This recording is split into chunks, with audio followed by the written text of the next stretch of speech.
So we obviously have a huge proliferation of tools from security vendors, and many of those tools utilize the latest and greatest AI ML technologies to predict what the threat is going to be, to sift through mountains of data and point to you the one or two actionable things that need to be addressed. And then there's lots of automation tools available as well with RPA, with SOAR, where you can really build a whole set of automation and never have a human in the loop. So I think that having a automation plus AI ML for cybersecurity is crucial. I think it's very crucial because we're bombarded with information about attacks every single second. The hackers never sleep. And so in order to combat the bad guys trying to break into your environment all the time, in order to sift through millions of notifications nonstop, you need to use AI ML. You need to automate 99% of the alerts so that it's all seamless and out of the box.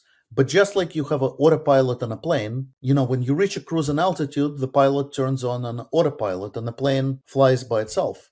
But during the takeoff and during the landing, the pilot disengages the autopilot and is actively at the wheel, landing the plane or managing the takeoff. So the same in cybersecurity, AI ML and automation is not going to replace human judgment. So the best practice really is to build repeatable capabilities. And repeatable capability means a combination of automation, a combination of processes and playbooks, and a combination of human capital. And when you make it repeatable, when you make all these tools talk to each other, and you really involve the humans in the situations where machine learning can't handle it, that's how you really stay on top of the game.